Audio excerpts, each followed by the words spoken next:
A B എന്നീ രണ്ട് ആൾക്കാരുണ്ട്. അവരുടെ ഇൻകം തന്നിട്ടുണ്ട്. എന്താണ്? 3:5 ആണ് റേഷ്യോ. എക്സ്പെൻഡിച്ചറിൻ്റെ റേഷ്യോ 4:7 ആണ്. സേവിങ്സിൻ്റെ റേഷ്യോ അല്ല, കറക്റ്റ് സേവിങ്സ് ആണ് തന്നിരിക്കുന്നത്. അപ്പോൾ നമ്മൾ ചോദിച്ചിരിക്കുന്നത് എക്സ്പെൻസുകളുടെ ഡിഫറൻസ്, അതായത് ഇവിടുത്തെ 3 യൂണിറ്റ്, ഈ ഒരു റേഷ്യോയുടെ 3 യൂണിറ്റ് എന്താണെന്നാണ് നമ്മൾ ചോദിച്ചിരിക്കുന്നത്. ഇത് നമ്മൾ എങ്ങനെ നോർമലി സോൾവ് ചെയ്യാം? യഥാർത്ഥ ഇൻകം എന്ന് പറയുന്നത് 3x-ഉം 5x ആയിട്ട് എടുക്കുവാണെങ്കിൽ എയുടെ ഇൻകം മൈനസ് എയുടെ expenditure which is equal to savings, ബിയുടെ ഇൻകം മൈനസ് ബിയുടെ expenditure which is equal to ബിയുടെ സേവിങ്സ്. ഈ ഇക്വേഷൻ നമുക്ക് y ആണ് വേണ്ടത്. ബിക്കോസ് എക്സ്പെൻഡിച്ചറിന്റെ 3 യൂണിറ്റ് ഓഫ് എക്സ്പെൻഡിച്ചർ ഡിഫറൻസ് ആണ് ചോദിച്ചിരിക്കുന്നത്. സോ y വേണം. എക്സ് സെയിം ആക്കാൻ വേണ്ടി ഈ ഇക്വേഷൻ ഫുൾ ആയിട്ട് 5 ഉണ്ട്, ഈ ഇക്വേഷൻ ഫുൾ ആയിട്ട് 3 കൊണ്ട് മൾട്ടിപ്ലൈ ചെയ്ത് ഇക്വേഷനുകൾ തമ്മിൽ കുറയ്ക്കുമ്പോൾ എക്സ് പോകും. ദെൻ വൈയുടെ particular unit of y which is equal to something വരും. y ഒരു യൂണിറ്റ് എത്രയാണെന്ന് കിട്ടും. ഒരു യൂണിറ്റ് y കിട്ടിയ 3 യൂണിറ്റ് കണ്ടുപിടിക്കാൻ എളുപ്പമാണല്ലോ. ഇനിയിപ്പോൾ ഇൻകത്തിന്റെ ആണ് ചോദിച്ചതെങ്കിലോ y ഒരു കോമൺ ആയിട്ടൊരു സംഭവം കൊണ്ടുവരാം, വൈയുടെ ഇവിടെ ഒരു കോമൺ കൊണ്ടുവരാം. ദെൻ ഇക്വേഷൻ മൈനസ് ചെയ്യുമ്പോഴത്തേക്കും y പോകും. ദെൻ എക്സിന്റെ ഒരു യൂണിറ്റ് എത്രയാണെന്ന് കിട്ടും. നമുക്ക് എത്ര യൂണിറ്റ് വേണമെങ്കിൽ എയുടെ വേണമെങ്കിൽ 3 യൂണിറ്റ് കണ്ടുപിടിക്കാം, ബിയുടെ വേണമെങ്കിൽ 5 കണ്ടുപിടിക്കാം, അതിനുള്ള ഡിഫറൻസ് വേണമെങ്കിൽ 2 കണ്ടുപിടിക്കാം. അതൊക്കെ നമുക്ക് കണ്ടുപിടിക്കാൻ പറ്റും. പക്ഷേ നമ്മൾ ഇത്രയും ചെയ്യണം. നമുക്ക് ഞാൻ ഓർഡർലി അറേഞ്ച് ചെയ്ത് നമുക്ക് കുറച്ചുകൂടി സിമ്പിളായിട്ട് ഓർഡർലി അറേഞ്ച് ചെയ്താൽ കുറച്ചുകൂടി സിമ്പിളായിട്ട് ചെയ്യാം. എങ്ങനെയാണെന്ന് വെച്ചാൽ ആദ്യം നമ്മൾ ഈ സെയിം ഈ എഴുതിലേക്ക് തന്നെ ഞാൻ ഒന്ന് എഴുതുകയാണ്. ആദ്യം നമ്മൾ എ ബിയുടെ ഇൻകം എഴുതി, എക്സ്പെൻഡിച്ചർ എഴുതി, ഞാൻ 16,000 26,000 എഴുതി. ഇപ്പോൾ നോക്കുക, ഇതിപ്പോൾ ഏതൊരെണ്ണത്തിൽ വേണമെങ്കിൽ ചെയ്യാം. ഒരു റേഷ്യോ ഉണ്ട്, അതിന് പർട്ടിക്കുലർ കോമൺ ഫാക്ടറാണ്. അടുത്ത റേഷ്യോ ഉണ്ട്, അതിന് പർട്ടിക്കുലർ കോമൺ ഫാക്ടറാണ്. ഈ റേഷ്യോകൾ തമ്മിലുള്ള ഡിഫറൻസിൻ്റെ യഥാർത്ഥ വാല്യൂ തന്നിട്ടുണ്ട്. ഏത് റേഷ്യോയുടെ കോമൺ ഫാക്ടർ ആണെന്ന് നമ്മൾ ഉറപ്പിക്കാം. ഫസ്റ്റ് സ്റ്റെപ്പ് എന്ന് പറയുന്നത് അതിന് ഞാനിപ്പോൾ നമുക്ക് എക്സും വേണം വൈയും വേണം. ഞാൻ പറയണം, അപ്പം ഇൻകത്തിൻ്റെ കോമൺ ഫാക്ടറും എക്സ്പെൻഡിച്ചറിൻ്റെ കോമൺ ഫാക്ടറും നമുക്ക് വേണം. അത് രണ്ടും ചെയ്യുന്ന എങ്ങനെ നോക്കാം. ഫസ്റ്റ് സ്റ്റെപ്പ് എല്ലായിടത്തും കോമൺ ആണ്, രണ്ട് കേസിലും.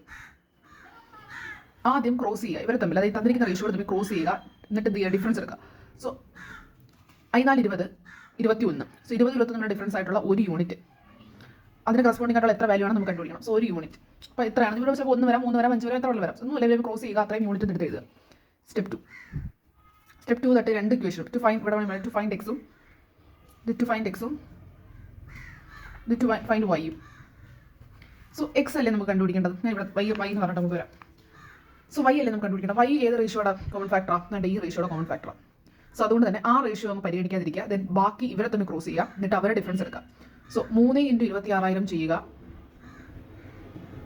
മൈനസ് 5 × 16,000 ചെയ്ത് നെഗറ്റീവ് വാല്യൂ എടുക്കുക. കാരണം ഇത് വലിയ വാല്യൂ എന്നാൽ പോസിറ്റീവ് വാല്യൂ എടുത്താൽ മതി. സോ വൈയുടെ കോമൺ ഫാക്ടർ എന്ന് പറഞ്ഞാൽ ഇപ്പം 2000 തോന്നുന്നു, അതായത് ഒരു യൂണിറ്റ് ആണ് 2000. സോ ഒരു യൂണിറ്റ്, അതായത് ഒരു വൈ ആണ് 2000. കിട്ടിയില്ലേ?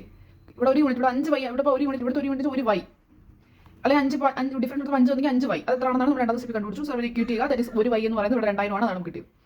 ഇനി ഞാൻ പറഞ്ഞില്ലേ, സെയിം പ്രൊസീജിയർ തന്നെ.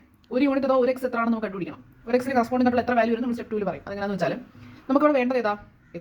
എക്സിന് കറസ്പോണ്ടിങ് ആയിട്ടുള്ള റേഷ്യോ ഏതാണ്? ഈ റേഷ്യോ, ആ റേഷ്യോ കുത്തിപ്പിടിക്കുക, അത് വേണ്ട. ബാക്കിയുള്ളവരെ തന്നെ ക്രോസ് ചെയ്യുക.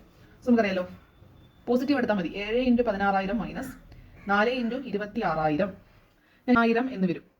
ദാറ്റ് ഈസ് ഇപ്പോൾ നമുക്ക് എന്ത് കിട്ടി? ഒരു എക്സ് എന്ന് പറയുന്നത് 8000 ആണെന്ന് വന്നു. അപ്പോൾ ഇതെന്ന് പറയുന്നത് ഒരു ട്രിക്ക് മെത്തേഡാണ്. ഇത് എപ്പോഴും ഓർത്ത് വയ്ക്കുക. അതായത് ഇവിടെ നമുക്ക് ചെയ്യേണ്ട ഒരു കാര്യമൊന്നുമില്ല. രണ്ട് റേഷ്യോകൾ എടുത്തിട്ടുണ്ട്, ഒരു റേഷ്യോ. ഈ റേഷ്യോക്ക് കോമൺ ഫാക്ടറാണ്, ഈ റേഷ്യോക്ക് വേറെ കോമൺ ഫാക്ടറാണ്. എന്നിട്ട് ആ റേഷ്യോകൾ തമ്മിലുള്ള ഡിഫറൻസുകളോട് ബന്ധപ്പെട്ട് വരുന്ന ഒരു വാല്യൂ ഉണ്ട്. ഇവിടെ ആണെങ്കിൽ ഇവിടുത്തെ ഇതിപ്പോൾ എന്താ, എയുടെ ഇൻകം, എയുടെയും ബിയുടെയും ഇൻകത്തിൻ്റെ, അതായത് ഒരേ ആളുടെ കേസല്ല, എയും ബിയുടെയും ഇൻകത്തിന്റെ റേഷ്യോ തന്നിട്ടുണ്ട്, എക്സ്പെൻഡിച്ചർ റേഷ്യോ തന്നിട്ടുണ്ട്, ഇവർ തമ്മിലുള്ള സേവിങ്സിന്റെയും റേഷ്യോ തന്നിട്ടുണ്ട്. സോ അപ്പോൾ അത് വെച്ചിട്ടാണ് നമ്മൾ കണ്ടുപിടിച്ചത്. ഇപ്പോൾ ഒന്നും ചെയ്യാനില്ല, ആദ്യം രണ്ട് സ്റ്റെപ്പിൽ ഒന്ന് തന്നെ ക്രോസ് ചെയ്യുക, അത്രയും യൂണിറ്റ് എടുത്ത് വയ്ക്കുക. ദെൻ ഏത് റേഷ്യോടെ കണ്ടുപിടിക്കേണ്ടത് അതിനെ പൊത്തിപ്പിടിക്കുക, ഏതാണോ വേണ്ടത് അതിനെ പൊത്തിപ്പിടിക്കുക, ബാക്കി രണ്ടുപേരും ക്രോസ് ചെയ്യുക. സോ അതാണ് നമ്മൾ ചെയ്യുന്നത്. സോ ഈ ക്വസ്റ്റ്യൻ നോക്കാം. സോ ഈ ക്വസ്റ്റ്യൻ വായിച്ചിട്ട് നമ്മൾ ആദ്യം ആ പറയുന്നത് പോലെ എയുടെ ഇൻകം എന്ന് പറയുന്നത് ബിയുടെ ഇൻകത്തിന്റെ 60% കുറവാണ്, എന്ന് വെച്ചാൽ 40%. സോ ആ രണ്ട് സെന്റൻസ് എഴുതാൻ നമുക്ക് കുറച്ച് കോംപ്ലിക്കേറ്റഡ് ആയി പോകും. അതുകൊണ്ട് തന്നെ നമ്മൾ എന്ത് ചെയ്യുന്നു, ഇവർ പറയുന്നുണ്ട് എയുടെ ഇൻകം എന്ന് പറയുന്നത് 70% ഓഫ് ബിയുടെ എക്സ്പെൻഡിച്ചർ ആണെന്ന്. ബിയുടെ എക്സ്പെൻഡിച്ചർ ഞാൻ 100 അസ്യൂം ചെയ്തു. അപ്പോൾ ഞങ്ങളുടെ ഇൻകം എക്സ്പെൻഡിച്ചർ, ബിയുടെ എക്സ്പെൻഡിച്ചർ ഞാൻ 100 ആണെന്ന് ബിയുടെ എക്സ്പെൻഡിച്ചർ അസ്യൂം ചെയ്തു. സോ അപ്പം എയുടെ ഇൻകം എന്ത് വരും? 70 എന്ന് വരും. സോ എയുടെ ഇൻകം 70. ഇത് രണ്ടും നമുക്ക് ഫിക്സ്ഡ് ആയി. ഇതാണ് നമ്മൾ ഫിക്സ്ഡ് ആക്കി. ഇത് വെച്ച് നമ്മൾ ഇത് കണ്ടുപിടിച്ചു. ഇനി നമുക്ക് ക്വസ്റ്റ്യൻ വയ്ക്കാം. ഇനി എന്താ പറയുന്നത്, ഇവിടെ ഒരു വാല്യൂ വരും, ആ വാല്യൂവിൻ്റെ 60% കുറവാണ്. അതായത് ഈ വാല്യൂ 40% ഓഫ് ഇവിടുത്തെ വാല്യൂ ആണ്. അതായത് 40% ഓഫ് ബി ആണ് എന്ന് പറയുന്നത് 70. ബിയുടെ വാല്യൂ അഥവാ 100% കണ്ടുപിടിച്ചാൽ പോരെ. 100% എന്തുമായിരിക്കും? അപ്പം 70/40 × 100, 175 എന്ന് വന്നു. ഇനി എന്താ ക്വസ്റ്റ്യൻ പറയുന്നത്, എയുടെ എക്സ്പെൻഡിച്ചർ എന്ന് പറയുന്നത് ബിയുടെ എക്സ്പെൻഡിച്ചറിന്റെ എത്ര ശതമാനമാണ്? 60 ആണ്. സോ ഇത് 60 ആയിരിക്കുമല്ലോ. സോ നമ്മൾ ചോദിച്ചിരിക്കുന്നത് savings of a divide by saving of b എന്താണ്? എയുടെ സേവിങ് എന്ത് പറയും? Income minus savings, that is 10. Income minus savings എത്ര? 75.